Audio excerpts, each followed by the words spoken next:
He boarded the plane like any loving father, calm, respectful, with two excited kids by his side. But the moment he tried to sit next to them in first class, the flight attendant stopped him cold. She didn't check his ticket. She didn't ask questions. She just assumed. In front of his children, she forced him to the back of the plane. What she didn't realize? The man she just humiliated was the silent force behind the very airline she worked for. And by the time the flight landed, her career and her idea of power would never be the same. Before we start the story, comment below where in the world you're watching from today. And if you enjoy stories like this, don't forget to subscribe and turn on the bell icon so you never miss the next one. The gate area buzzed with the usual noise: boarding announcements, rolling suitcases, and scattered conversations. Among the crowd stood a tall black man named Andre, holding the small hands of his two children. His son Caleb was 8, and his daughter Maya just 6. Both kids were dressed neatly in matching travel hoodies and sneakers, backpacks slung over their shoulders. Andre wore a gray blazer, jeans, and a calm expression. He wasn't the loud type, he didn't need to be. Their boarding passes clearly read, First Class, Seats 2A, 2B, 2C. Andre had made the reservations himself weeks ago. Everything pre-booked, every detail confirmed. He wasn't just taking a trip. This was a rare weekend away with his children after a tough few months, a chance to disconnect, be fully present, and make memories without interruptions. As they stepped onto the plane, Caleb and Maya raced ahead to find their seats, full of excitement. Andre smiled softly, following behind. He placed their bags carefully in the overhead bin, helped them with seat belts, tucked in the complimentary blankets, and sat beside them in 2C. Maya giggled about the warm towel the attendant had handed her earlier. Caleb was already looking through the entertainment screen, wide-eyed. Andre glanced around the first-class cabin. Most passengers hadn't boarded yet. Everything felt relaxed for a moment. Then came the sound of heels. A white flight attendant named Denise moved down the aisle with a practiced smile, nodding at passengers, double-checking seat assignments. But when her eyes landed on Andre and his kids, her expression shifted. The warmth faded. Her steps slowed. She stopped beside them. "Good evening," she said, a little too formally. Her eyes moved from Maya to Caleb, then settled on Andre. "Are you sitting with them?" Andre looked up. "Yes, I'm their father." Denise blinked, then quickly checked her manifest. I see tickets for 2A and 2B, but not for 2C. Andre pulled out his boarding pass and handed it to her, calm as ever. 2C, right here." She scanned it, then frowned. "This seat wasn't under your name originally. Were you upgraded at the counter?" Andre shook his head. "Number I booked all 3 seats together 3 weeks ago." Denise didn't respond. She looked down at her tablet, then back at the kids. "I'm going to confirm this with the gate agent. Please stay here until I return." She turned and walked off briskly. Andre exhaled slowly. Maya leaned closer to him and whispered, "Why did she ask if you're sitting with us?" Caleb looked worried now. "Are we in trouble?" Andre gave a gentle smile. "No, bud. Not even close." But he could already feel it. Something was off. Denise hadn't questioned anyone else. She hadn't looked twice at the man in 1D or the couple in 3A and 3B. Just him. Just them. He knew where this was headed. And he knew this wasn't going to be just another flight. Denise returned a few minutes later, her tablet clutched tightly in one hand. Her expression had hardened. The kind of look someone wears when they've already made up their mind, no matter what facts they're holding. "I've confirmed with the gate," she said stiffly. "There appears to have been an error in the system. This seat was reassigned during check-in. We'll need you to relocate to the economy cabin." Andre didn't move. "Excuse me?" Denise's voice stayed calm, but her tone sharpened. "Your children may stay here, but your ticket does not reflect current first-class seating. I'm asking you to move to your assigned economy seat so we can complete boarding." Andre sat back, eyes steady. "I didn't request a reassignment. No one notified me. And this seat was confirmed in my reservation." Denise gestured to another crew member in the galley. "It's a simple request, sir. Let's not make a scene." Maya's eyes widened. Caleb looked up in disbelief. "But why can't he sit with us?" Andre looked down at them, then back at Denise. "My children are minors. They're not flying alone." "You'll still be on the same flight," she replied. "We'll seat you nearby. I'm their legal guardian, and I'm not leaving them alone in a separate cabin." Denise let out a short breath, clearly losing patience. "Sir, I'm not going to argue. Please take your things and move to the back." Andre stood slowly, not raising his voice. He reached for his blazer and removed his ticket from the pocket once again. He held it up between two fingers, calm as ever. "I want you to take another look." But Denise didn't even glance at it. "Sir, please comply, or I'll be forced to escalate this further." The younger flight attendant standing behind her, Ashley, shifted uncomfortably, glancing at the children. Her voice was quiet. "Should we double-check the manifest again?" Denise shot her a sharp look. "It's already been handled." Passengers in rows 1 and 3 had now turned toward the scene. A few pulled out earbuds. Others whispered. Nobody intervened. No one spoke up. Andre turned back to Caleb and Maya. "I'll be right back," he said softly, placing a hand on each of their shoulders. "Don't worry." Then, without another word, he picked up his carry-on and walked toward the back of the plane. Ashley looked down at the children, clearly unsettled. But Denise only turned and marched back toward the galley like it was just another problem checked off her list. She didn't realize it yet. But this problem had just changed everything. Andre settled into the narrow economy seat, far from his children. The cabin felt colder here, noisier, less personal. He sat still for a moment, staring at the back of the seat in front of him, breathing slowly through his nose. Around him, passengers shuffled past with backpacks and snacks, oblivious to what had just happened a few rows ahead. He reached into his pocket and pulled out his phone. The screen lit up with a message from his assistant, confirming a boardroom appointment scheduled for later that week. But Andre ignored it. Instead, he opened a new message and typed quickly, "They just removed me from my seat. Said my ticket wasn't valid. Kids are still in first class." He hit send. Seconds later, a reply popped up. "What? Which flight?" Andre typed the flight number, his jaw set, fingers steady. "Flight 684, headed to LAX. A pause. "Stay put, I'll take care of it." Andre locked the screen and placed the phone face down on the tray table. He wasn't worried, not even close. He had built his life on staying calm in chaos, and right now he had no doubt this situation was going to unravel fast. Meanwhile, back in the first-class cabin, Caleb kept glancing toward the aisle. His face was tense. Maya fidgeted in her seat, her hands still tucked under the blanket their father had given her. Ashley, the younger flight attendant, approached them quietly, crouching to their level. "Are you both okay?" she asked gently. Maya nodded slowly. "Why did that lady make our dad leave?" Ashley hesitated. "She thought there was a mistake, but everything's going to be fine." Caleb looked her in the eyes. "He didn't do anything wrong." Ashley didn't know what to say to that, because he was right. In the galley, Denise leaned against the counter, sipping coffee as if nothing had happened. A junior attendant walked by and asked if she needed anything.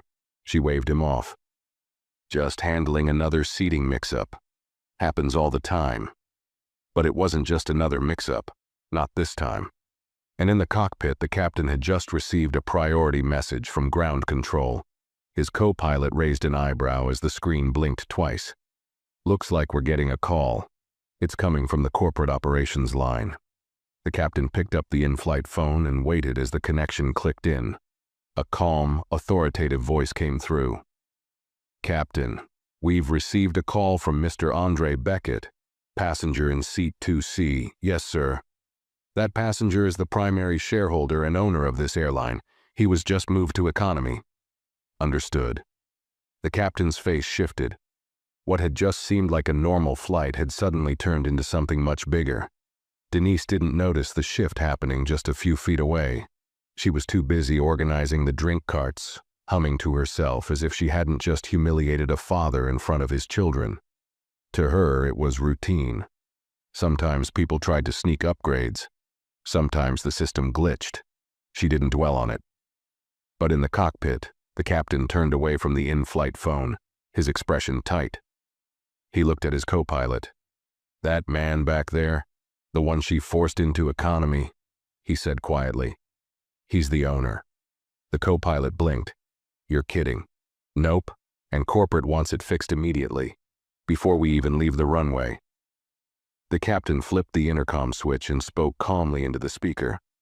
"Flight attendant Denise, please report to the cockpit immediately." Back in the galley, Denise froze mid-sip. She looked up, confused. It wasn't common to be summoned like that before takeoff. She placed the cup down and smoothed her uniform, glancing at Ashley on her way up the aisle. "Hold the front," she muttered. Ashley nodded but didn't look up. Inside the cockpit, the moment Denise stepped through the door, she could feel the temperature drop. The captain turned toward her, his face unreadable. "Ms. Denise," he said firmly, "we've just received word from operations. There's a serious issue involving passenger Andre Beckett." She nodded, still not understanding. "Yes, I had to move him from first class. There was a ticket mismatch." The captain raised his hand. "Number there wasn't." She stopped speaking. "The man you removed is Andre Beckett. He's the majority owner of this airline." Denise stared at him, the words not registering for a second. The captain continued. "You are to escort Mr. Beckett back to his original seat immediately. Apologize. In front of the cabin, in front of his children, and once we land, you will file a written report with the executive board." The blood drained from Denise's face. I didn't know." "That's the problem," the captain cut in. "You didn't ask, you assumed." Her mouth opened slightly, then closed again. "Fix it," he said flatly. Denise turned, her face pale, hands trembling slightly as she reached for the cockpit door. She stepped back into the cabin, heart pounding. Passengers looked up as she walked past, some with curiosity, others with suspicion. She felt their eyes follow her all the way down the aisle, heavier with every step.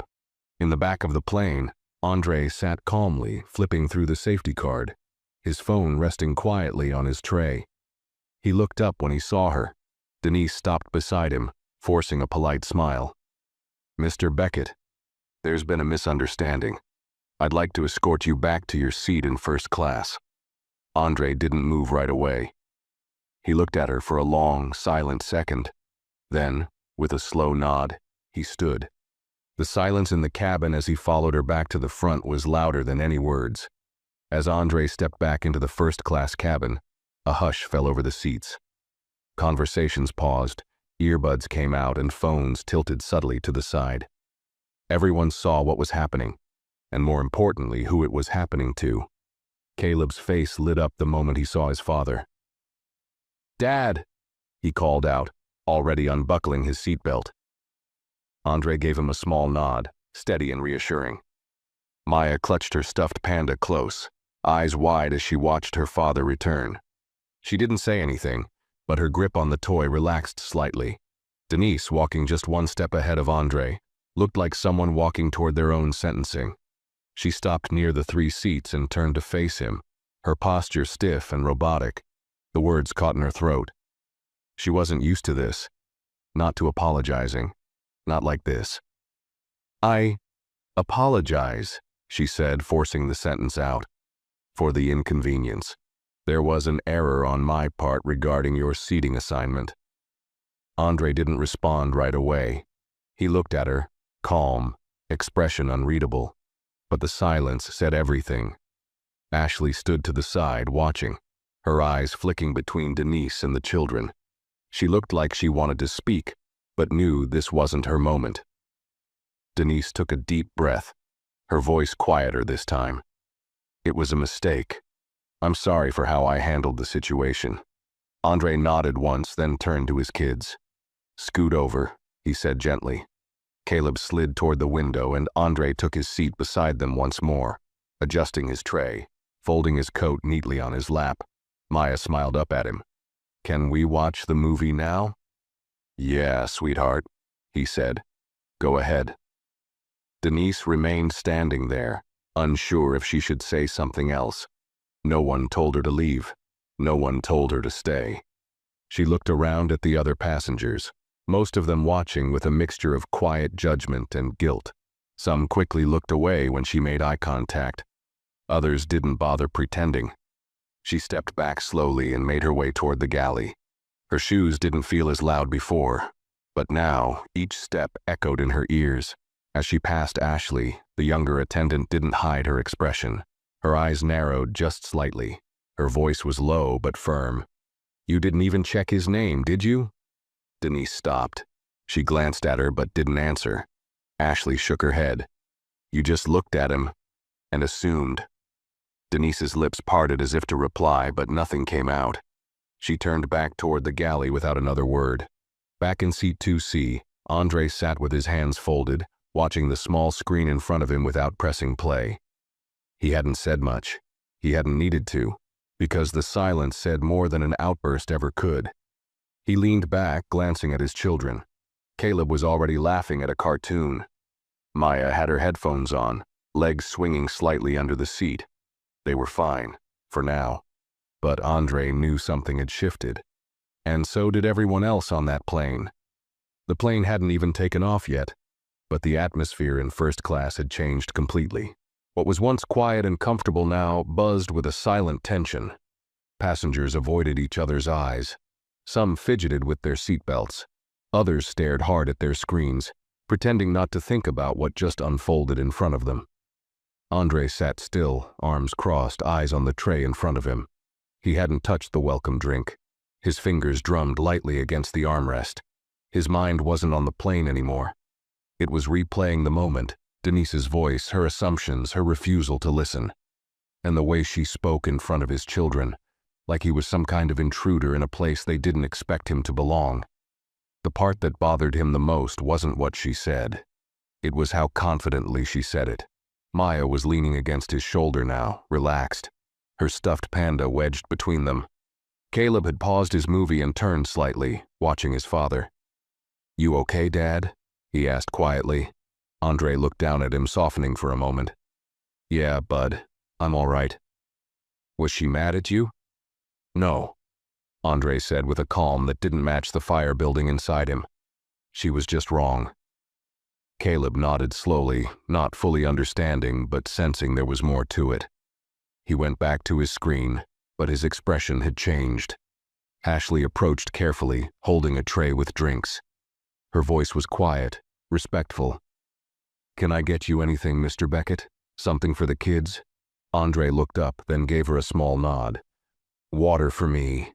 Juice for them, please." Ashley smiled slightly, grateful he wasn't lashing out at her. "Coming right up." As she walked away, Andre's phone vibrated again. He checked the message. "Confirmed. Board has been notified. Senior operations monitoring your flight live. Will follow up upon landing." He slipped the phone back into his pocket, but not before glancing once more at the name of the sender. Harold Lynn, Executive Vice President, Beckett Airways Group. This wasn't over. Not by a long shot.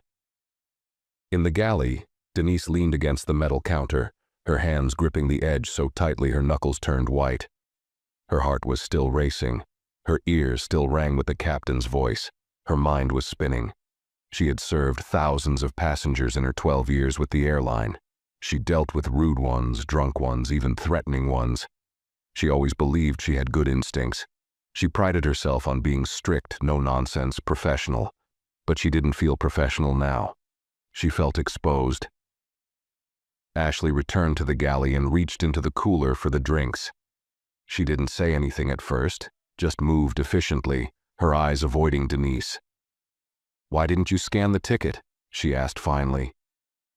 Denise didn't answer. "Seriously," Ashley continued, her tone sharper this time. "Why didn't you just scan it like you do for everyone else?" "I didn't think I needed to," Denise muttered. Ashley froze for a moment, then turned toward her. "No, You chose not to, that's not the same. Denise glanced at her sharply, but Ashley was already walking away, tray in hand, focused on her job. In the cockpit, the captain received another ping on his screen. The message was short. Mr. Beckett is being observed. Ensure he receives full protocol service. Do not leave cabin oversight to Denise.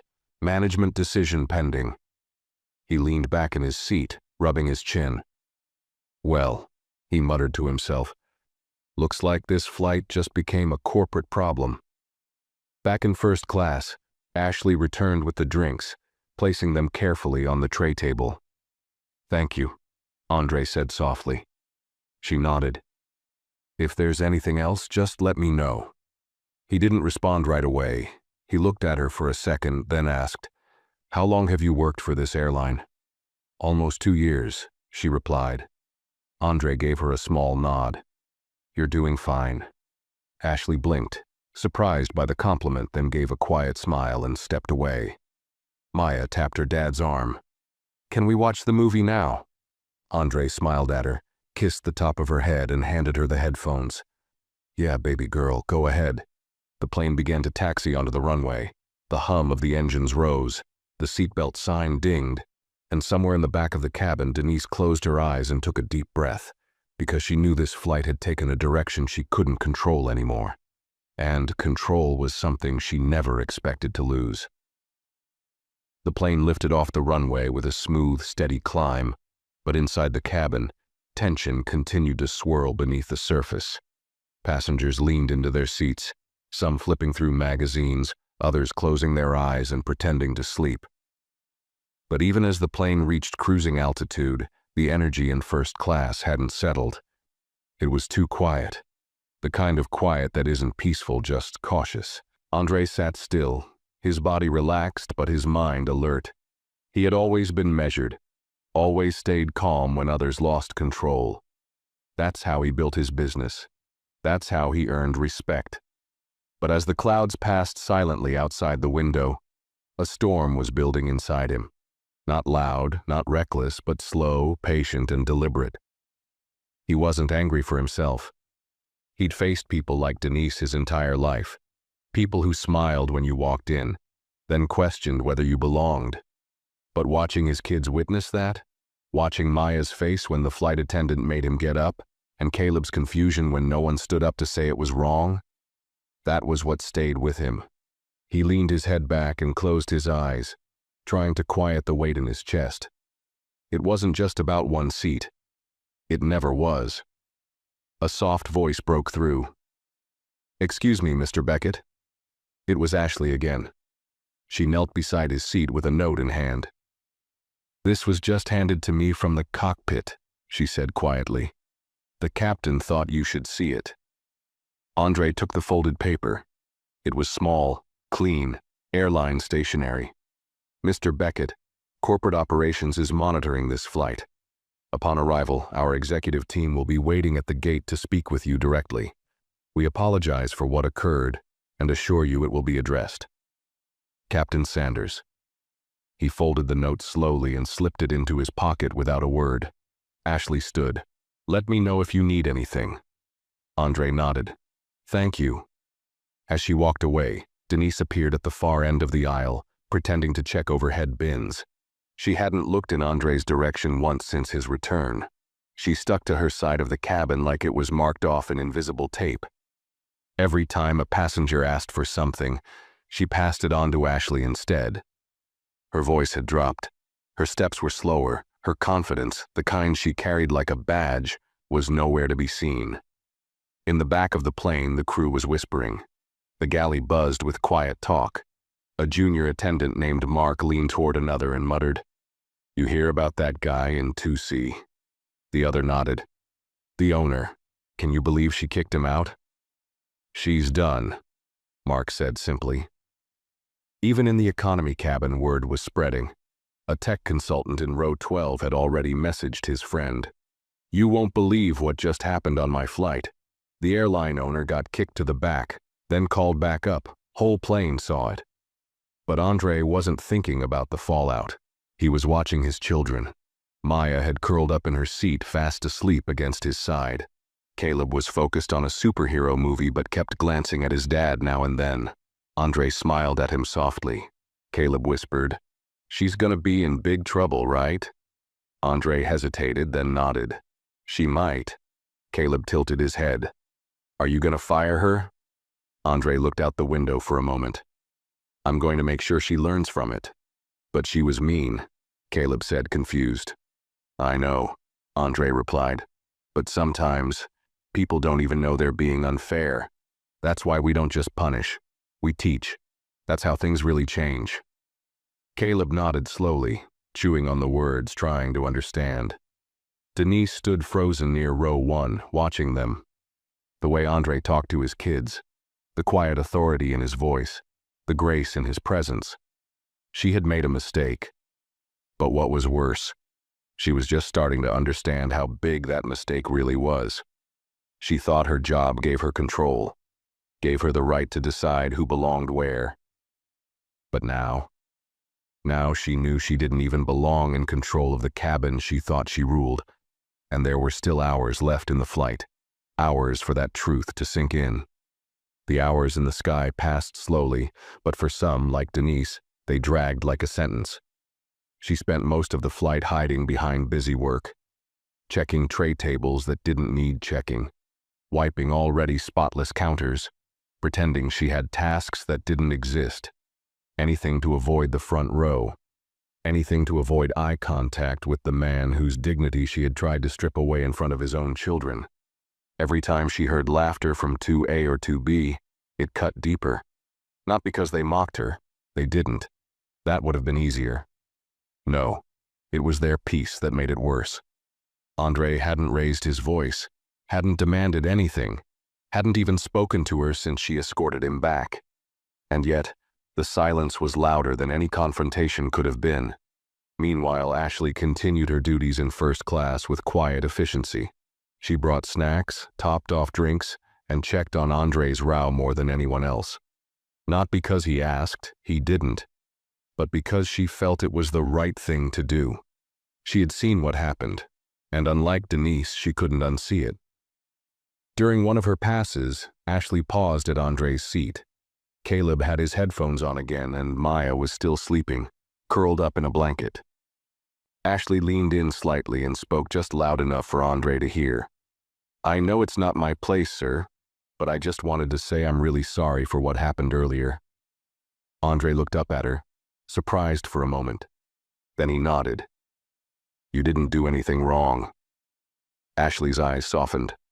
"But I didn't say anything either. And I should have." He studied her for a beat, then gave a slight smile. "Thank you. That means something." As she walked away, Denise watched from the galley, her stomach turning. The shift in dynamic was obvious. The crew had adjusted without a word.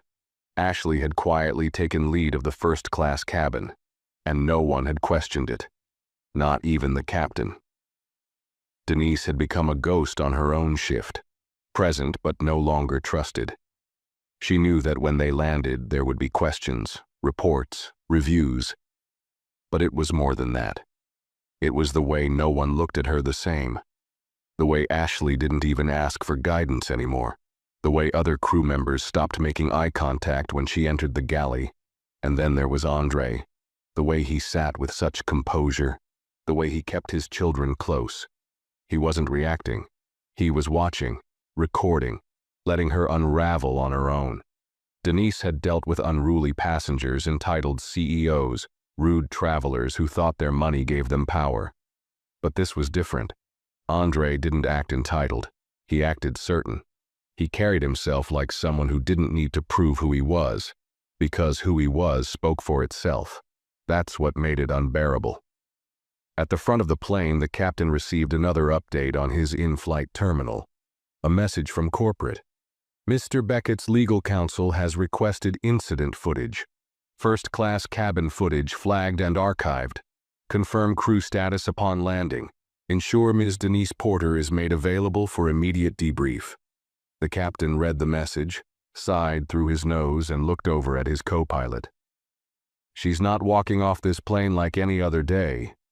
Nope, the co-pilot muttered. Not after this. Back in seat 2C, Andre finally opened his laptop. He didn't need to work, but it gave him something to do, something to focus on as the minutes ticked by. He glanced down at Maya, still sleeping peacefully with her legs curled up. Then at Caleb, who had now taken off his headphones and was watching the clouds roll by. Caleb looked over. Are we almost there? Almost, Andre said, closing his laptop. Few more minutes. Will they say sorry to you again when we land? Andre's eyes didn't leave the window. We'll see. But he knew they would.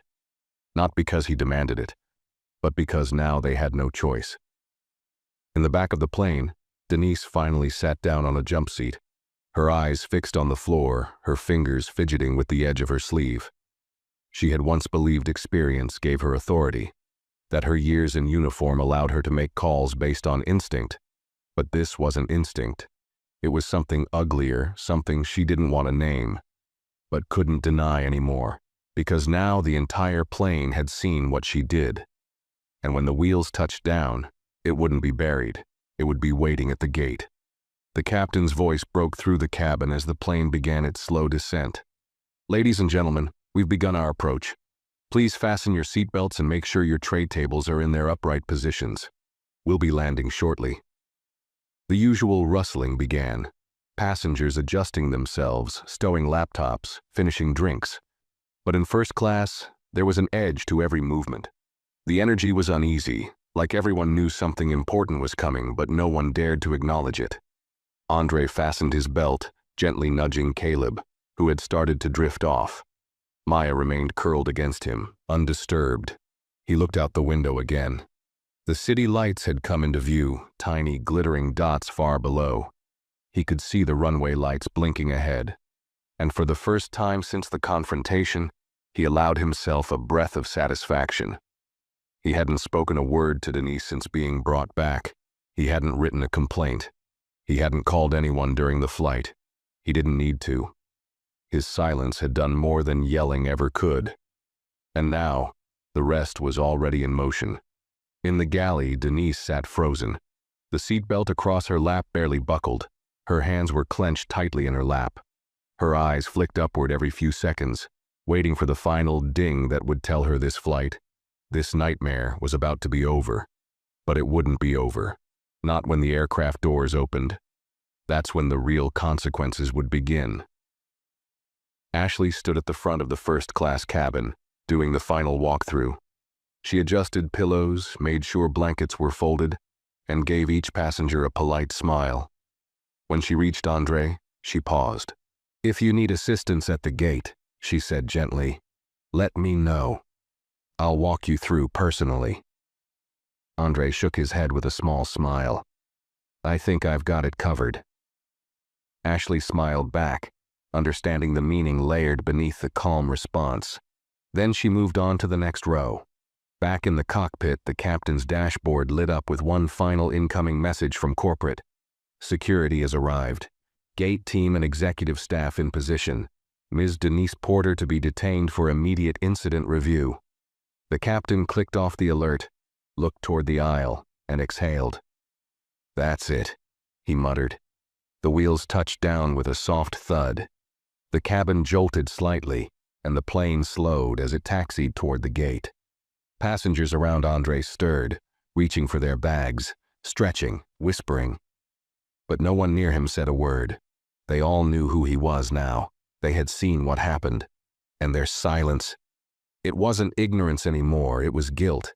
The seatbelt light dinged off. The usual scramble began, but not like it usually did. Instead of the rush to stand, there was a strange, hesitant stillness. All eyes subtly turned to Andre. Everyone was waiting to see what would happen next. Andre didn't move. He simply sat there, one hand resting on Caleb's shoulder, the other gently brushing Maya's curls. Calm, in control, as always. At the front of the plane, the door opened, and the difference was immediate. Two uniformed security officers stepped onto the jet bridge, followed by a sharply dressed man with a silver name badge that read, Director of Flight Operations. His eyes scanned the cabin with precision. He gave a quick nod to the captain, then motioned toward the galley. "Ms. Porter," he called out. Denise stood slowly, her knees stiff, her face pale. "Yes. You'll need to step off with us now." Passengers gasped. Some pretended not to look, but their eyes followed her every step. Others glanced at Andre and then back to the front. No one said a word. Ashley, now standing near the door, stepped aside. Denise tried to keep her posture straight, but her hands were trembling. She didn't speak. She didn't argue. She simply followed them off the plane, each step heavier than the last. As she passed Andre's row, she risked one glance in his direction. But he didn't look back. He was helping Maya sit up, whispering something to Caleb, brushing a wrinkle out of his daughter's sleeve. His focus was exactly where it had been from the start, on his kids, and that quiet dismissal hit harder than any confrontation ever could. Denise stepped off the plane and into the terminal, the doors hissing shut behind her. Back in the cabin, passengers slowly began to stand. Some glanced at Andre with newfound recognition. A few nodded subtly. One man offered a quiet "sir" as he passed by, eyes low, voice respectful. Ashley returned to Andre's row and crouched slightly to meet his eye. "Would you like me to help you off?" Andre stood, scooping up Maya's bag and handing Caleb his. "No, thank you," he said gently. "We're good." He took one child's hand in each of his and stepped into the aisle. The first-class cabin parted for them without a word. And as they walked forward, calm, steady, and silent, every person on that plane knew what had just happened wasn't about one seat. It was about every time someone like Denise thought they had the power to decide who belonged. And this time, they chose the wrong man. The terminal was unusually quiet for that time of day, but the silence had nothing to do with flight schedules. It was the kind of silence that followed a storm. The heavy pause after a wave had crashed down and changed the shoreline forever. A few airline staff near the gate kept their eyes fixed on the jet bridge, standing straighter than usual. They had received the memo. Executives were arriving. A passenger had been wronged, and not just any passenger. Andre stepped off the plane with his children at his side, holding one in each hand. His pace was steady, unhurried, his expression calm but unreadable. He wasn't looking for an audience, but the terminal gave him one anyway. Gate agents froze. A ground staff supervisor adjusted her badge and nodded in quiet acknowledgement. Uniformed security held back a few curious onlookers. The man from operations, the one who had removed Denise, stepped forward to greet Andre. "Mr. Beckett," he said, offering a hand with both respect and caution. "Welcome home. If you'd allow us, we have a private lounge prepared for you and your children while the review begins." Andre looked at Caleb, then at Maya, whose sleepy eyes were now fully awake. "That okay with you two?" Caleb shrugged. "Can I get snacks?" The executive smiled, already turning toward his team. "Absolutely, anything you need." Andre nodded once. "Lead the way." As they were escorted to a nearby lounge, the terminal buzzed behind them. A few passengers from the same flight began murmuring among themselves. "Was that the guy?" "Yeah. The flight attendant kicked him to economy. He owns the airline." "No way." "I saw it. The whole thing. She didn't even check his ticket." In the private suite, Caleb and Maya were already distracted by the snacks and soft couches. A kind hostess handed them juice boxes and a tablet loaded with games. But Andre remained standing, speaking quietly with the director of operations near the far wall. "We're launching a full internal investigation," the man said, "and the CEO will be reaching out personally within the hour. We take this very seriously." Andre raised an eyebrow. "You think she still doesn't know who I am?" The executive cleared his throat. "She knows now. We've suspended her, pending review. It's unlikely she'll wear that uniform again." Andre nodded slowly. "It's not about the uniform," he said. "It's about what made her think she had the right to decide I didn't belong. That doesn't come from training. That comes from culture." The executive stayed silent. There was nothing he could say to defend it. Andre continued. You want to fix this? Don't just fire one person. Fix the system that gave her the confidence to act that way. We will, the man said quietly. And we'd like your input. Andre turned his head, glancing over at Maya, who was showing Caleb something on her tablet and giggling. He looked back. I'll send you a list. The executive nodded, relieved. Thank you. Just then the lounge doors opened again, and a sharply dressed woman entered. Another high-ranking executive, flanked by a corporate assistant. Mr. Beckett, she said, approaching with an outstretched hand. On behalf of the board, I want to personally apologize for what happened. It was unacceptable. Andre shook her hand, but his face didn't soften. It was predictable, he said plainly. She blinked. Excuse me? I didn't say it was shocking, he replied. Just predictable. People don't expect me to sit in first class with my kids. That's the real issue. The assistant behind her typed quickly, trying to capture every word. But Andre didn't care who heard him now. He'd spent years keeping quiet, letting things slide. Not anymore. The woman regained her composure. We're implementing new bias training protocols across all divisions. Immediate retraining. We're also reviewing all first-class protocols and adding oversight to ticket verification practices. Andre gave her a slow nod. Start with accountability, then work your way to awareness. She nodded quickly. Understood. The assistant leaned forward. Would you be willing to share your story publicly? Andre didn't hesitate. If it helps someone else get treated better, yes. Maya tugged at his hand. Dad, can we go home now? He smiled down at her and crouched to her level. Almost, baby girl. Just a few more minutes.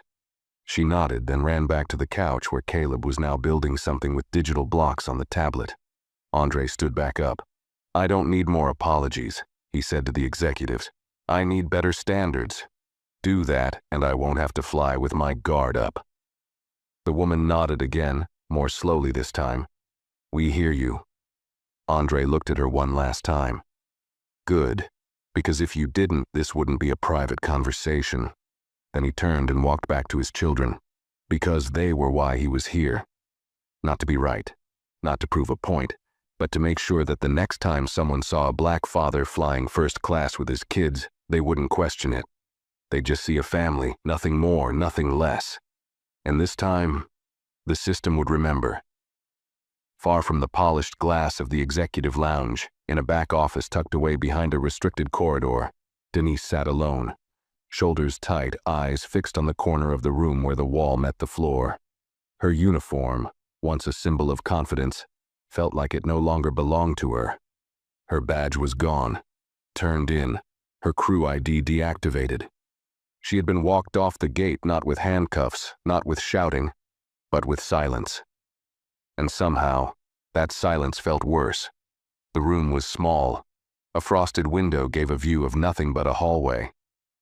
On the table in front of her sat a blank incident report form and a cold cup of coffee. No one had spoken to her in 15 minutes. They had left her alone with her thoughts. And that was exactly what she had started to fear the most. The door finally opened. A man in a charcoal gray suit entered. His face was professional, but not kind. He didn't offer a greeting.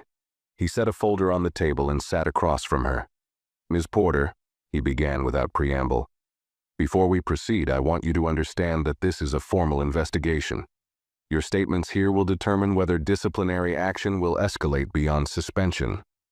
Denise nodded slightly. Her voice, when it came, was hoarse. I understand. He opened the folder and took out a printed manifest. You removed a passenger from seat 2C, is that correct? She swallowed hard. Yes. He looked up. Did you verify the passenger's name against the manifest before removing him? Denise hesitated. I checked the first 2 tickets, the children. When I saw their guardian, I didn't expect... You didn't expect a black father in first class. He finished for her, his voice flat. Denise didn't respond. He continued. You told the passenger his seat had been reassigned. Our system shows no reassignment. The original booking was under the name of Andre Beckett, him, and his 2 children. I thought, she started, then stopped herself.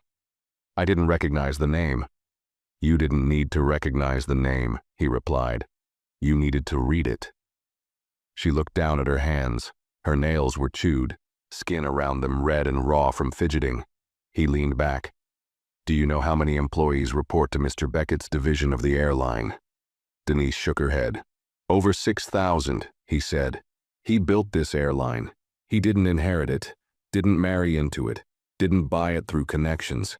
He created it from the ground up, flight by flight, deal by deal. And he still flies commercial because he believes in experiencing the service he built. She closed her eyes, a wave of shame rising in her throat. The investigator paused, letting the weight of his words settle. You didn't just insult a passenger, Ms. Porter. You insulted the man who signs half this building's paychecks.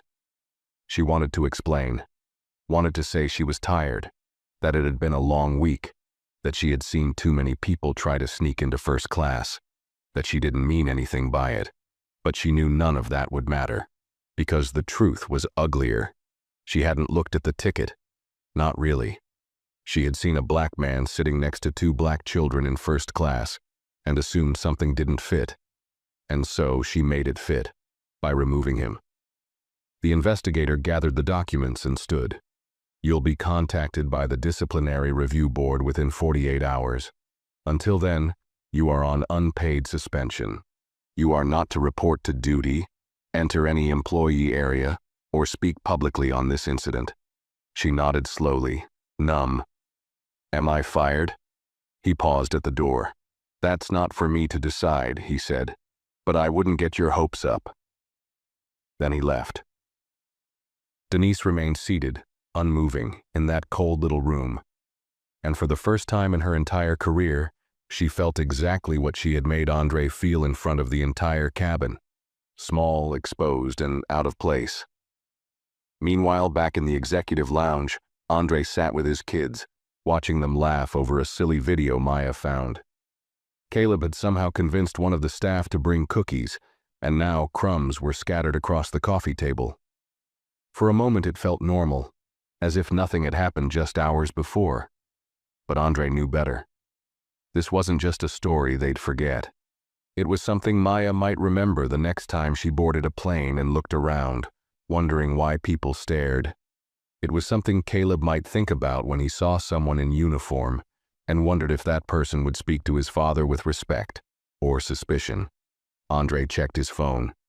The message he'd been waiting for had just arrived. Denise Porter suspended. Board initiating full training overhaul.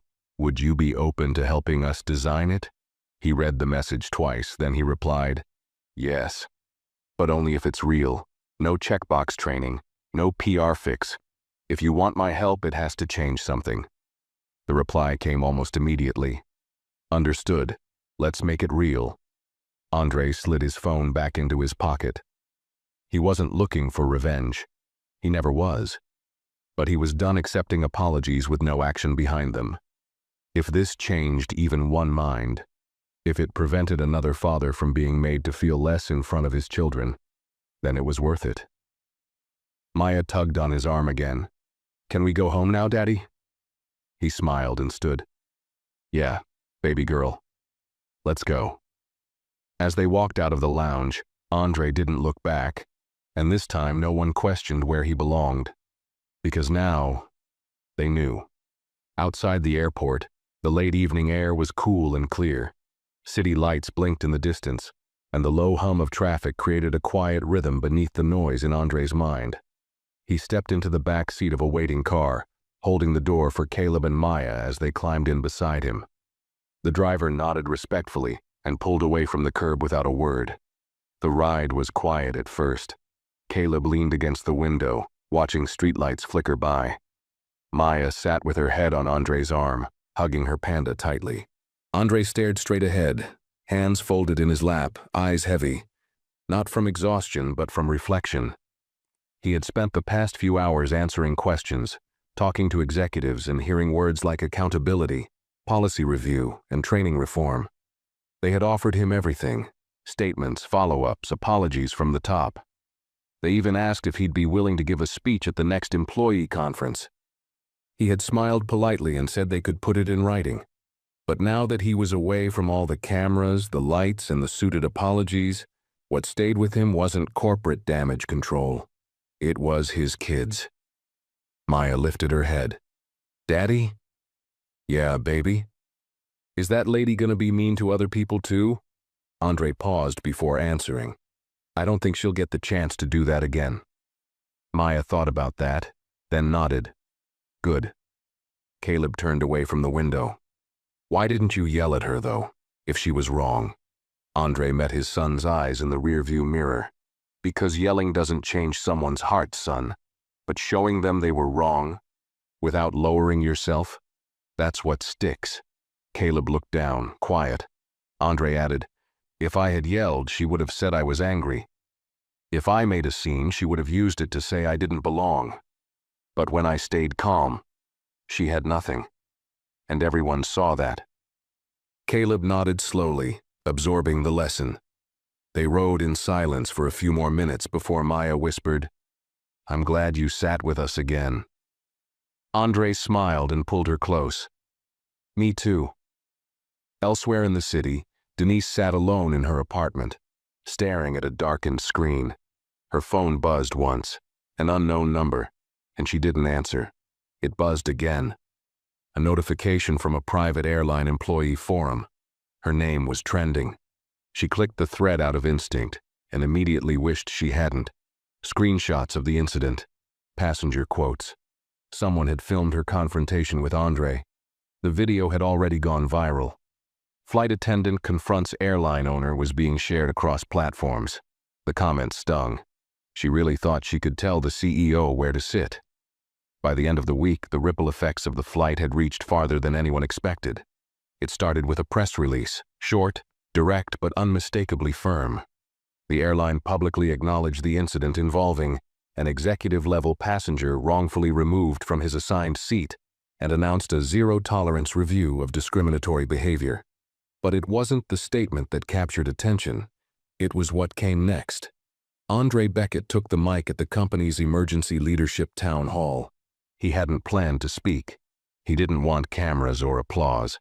But when the board asked him to address the top 200 managers from across the company, he knew this wasn't just about a public apology anymore. It was about whether the culture behind the apology would change. He stood at the front of a sleek conference room. No suit jacket, no tie.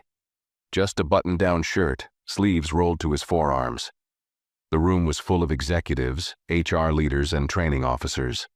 A few looked nervous. Others scribbled notes before he even said a word. Andre spoke without theatrics, his voice calm, deliberate.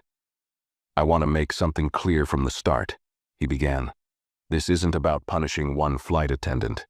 This is about understanding what made her feel she had the right to do what she did, and what made the rest of the crew feel like they couldn't stop her." A quiet ripple moved through the room. "I've been in corporate boardrooms long enough to know what we call this. We call it unconscious bias. We call it lack of training. But I'm not here to soften the truth. That was judgment. That was assumption. And it was targeted. Toward someone who didn't look like he belonged in first class." He let the silence settle before continuing. "I'm not mad at Denise Porter," he said. "She didn't raise her voice. She didn't shout. She stayed calm. Professional even. But that's the problem, isn't it? She followed the version of professionalism she was taught. One that says, challenge what doesn't look familiar. Protect the image of the cabin. Maintain order, even if it means humiliating someone who did nothing wrong." He paused, letting it land. "I don't want your sympathy. I want your structure to change." Murmurs passed between a few rows. No one interrupted. Andre went on. "You've sent me dozens of drafts for your new Bias and Belonging initiative. Most of them were fine. Well-written, safe. But none of them said what passengers like me need to hear."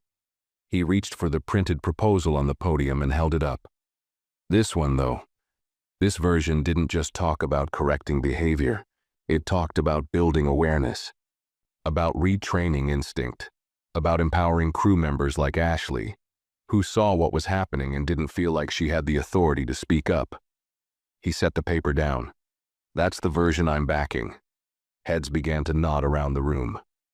And for those wondering if this is a PR move, it's not. It's an operational shift. Because we can't afford another moment like that, on the ground or in the air. He stepped back from the podium, voice unwavering. I'm not asking for perfection. I'm asking for accountability. If you can commit to that, I'll stand behind this airline. If not, I'll find someone else who can. When he sat down, the room stayed silent for a beat. Then applause broke out, not the forced kind, but the kind that came from people who had been shaken awake. That same afternoon, flight crews across the country received notifications from the airline's internal platform. Mandatory bias recognition and conflict escalation training begins Monday. All staff must complete certification before next assignment. For the first time in the company's history, the training wouldn't just be online modules and checkbox questions. It would include real scenarios, recordings, anonymous passenger testimonies, and even a live session moderated by Andre himself. The tone was different, urgent, serious, real. Meanwhile, Denise sat in the office of a third-party mediation counselor assigned to her case. She hadn't spoken much since entering. She sat with her hands in her lap, shoulders slightly hunched, as if trying to take up less space. The woman across from her, a middle-aged mediator with kind but firm eyes, waited patiently. You read the internal report? The woman asked softly. Denise nodded. And what did you feel, reading it? A long pause. Then Denise spoke, slowly, but honestly. Shame. The counselor gave her space.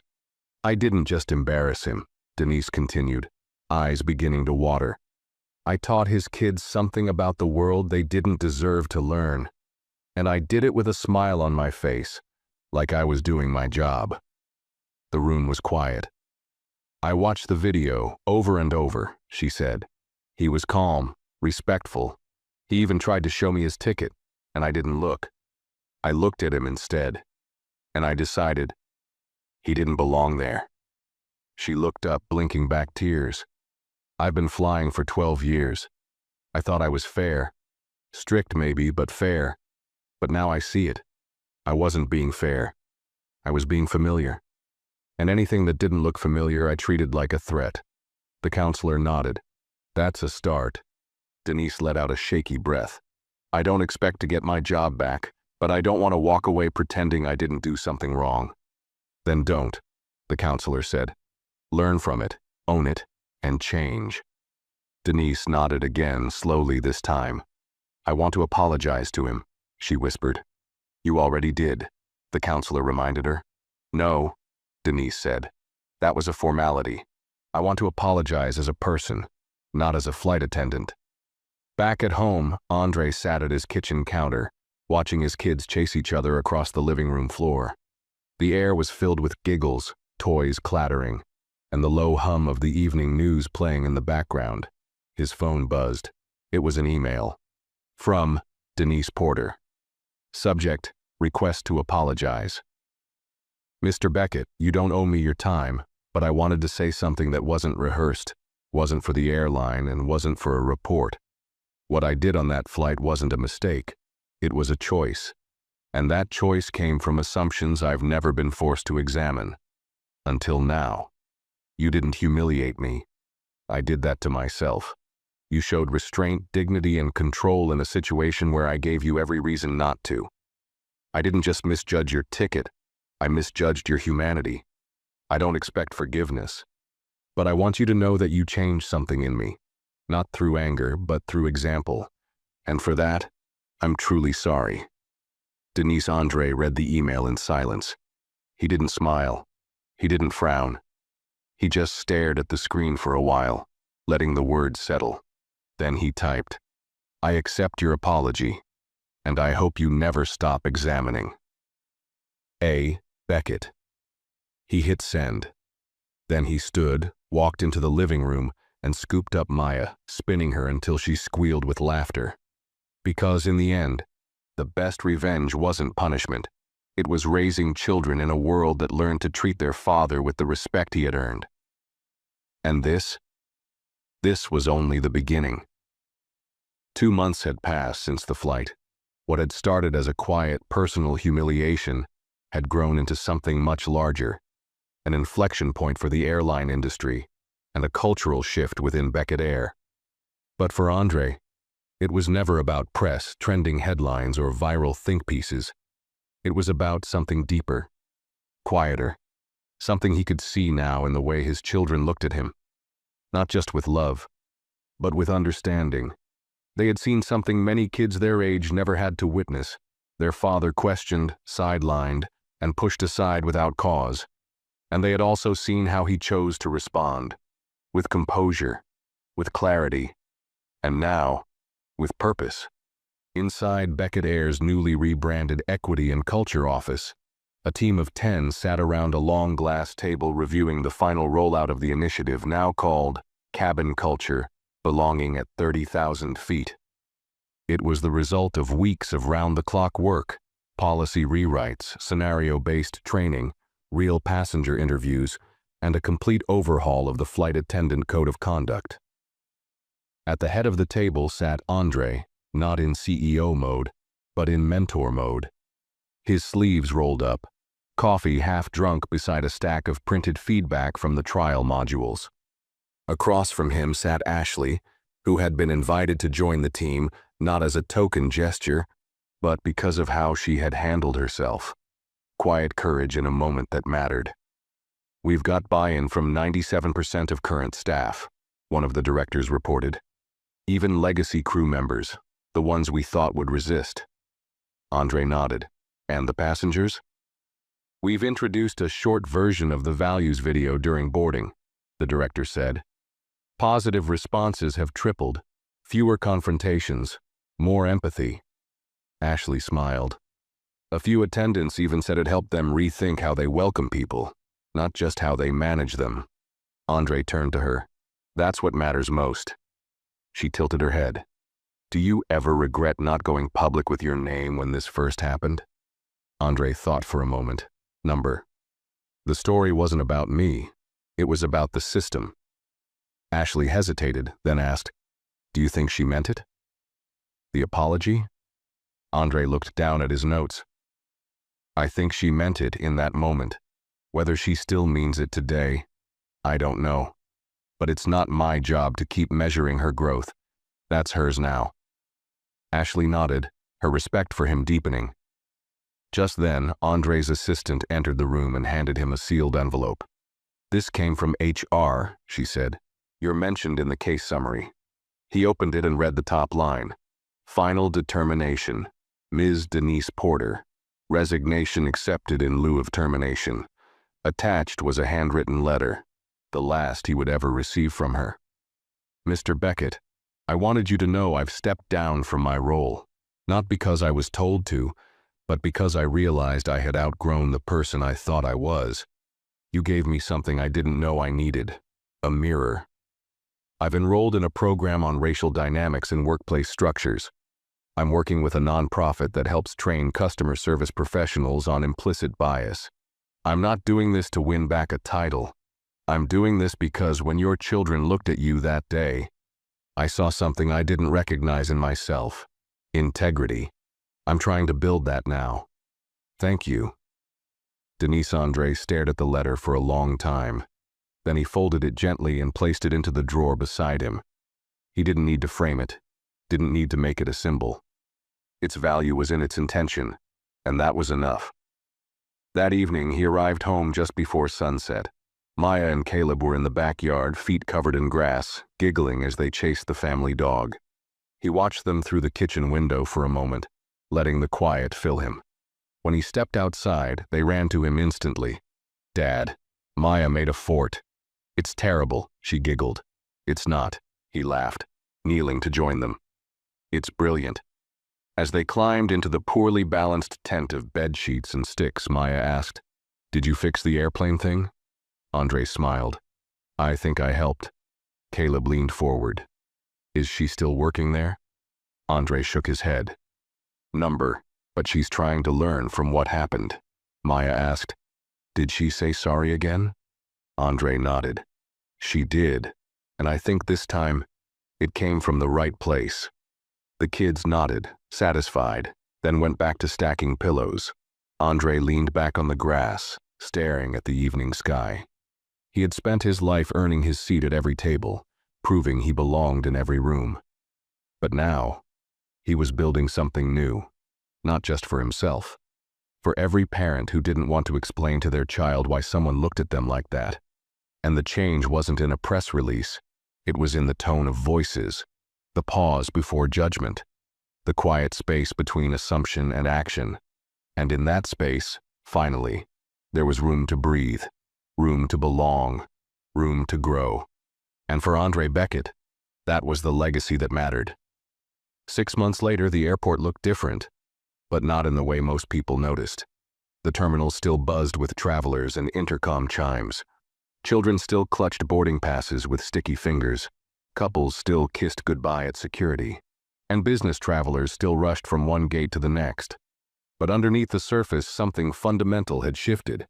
Beckett Air's Cabin Culture Initiative had quietly, yet forcefully, changed the DNA of the company.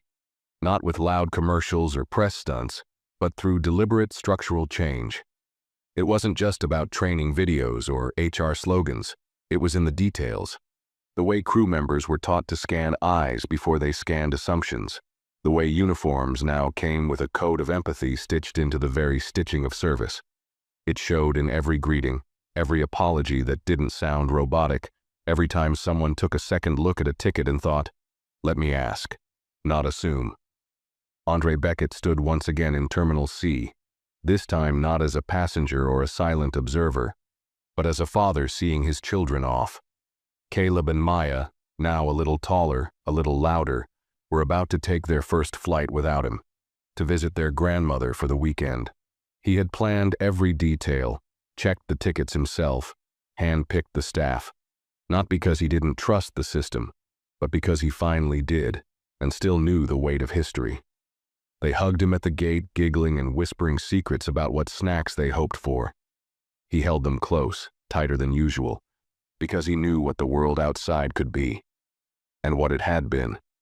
"Don't talk to strangers," he said. Caleb grinned. "We'll only talk to flight attendants." "And only nice ones," Maya added with mock sternness. They both laughed. The gate agent, an older white gentleman with gentle eyes, stepped over and offered a hand to Caleb. "We'll take good care of them, sir." Andre looked at him for a beat, then nodded. "I know." As the children walked toward the jet bridge, Maya turned back for one last wave. Andre waved back, then let his hand drop slowly. He didn't move for a moment, just stood there watching the small plane disappear beyond the window. His reflection in the glass was calm, centered. He had built many things in his life, a business, a legacy, a name.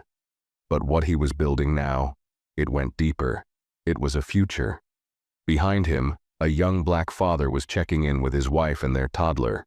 The child squealed with excitement as they were handed 3 first-class boarding passes. The attendant smiled, not out of politeness, but out of something newer, something real. Andre noticed, and he smiled too. He stepped away from the window and into the flow of passengers, blending in like any other traveler. No title, no press, no confrontation. Just a man walking through an airport where, for the first time in a long time, he didn't feel like he had to prove he belonged. He passed a newsstand where a small headline caught his eye. "From Turbulence to Transformation, How One Flight Changed an Airline." Beneath it, a small photo of him and his children from that infamous flight, laughing together, unaware the moment was being captured. He didn't stop to pick it up. He didn't need to. The story wasn't in the paper anymore. It was in every greeting made with sincerity, in every apology offered with humility, in every moment someone chose fairness over fear, and in every child who grew up believing their seat, wherever it was, belonged to them without question. As Andre walked through the automatic doors and out into the cool afternoon sun, he looked up once, exhaled, and whispered under his breath, "Now, we're flying." And this time, It wasn't just the plane that had taken off. It was the world around him. One changed policy at a time. One changed heart at a time. One father's quiet, unwavering stand that echoed far beyond the clouds. If this story touched you, make sure to give it a like, share your thoughts in the comments, and subscribe to the channel for more powerful stories like this one coming soon.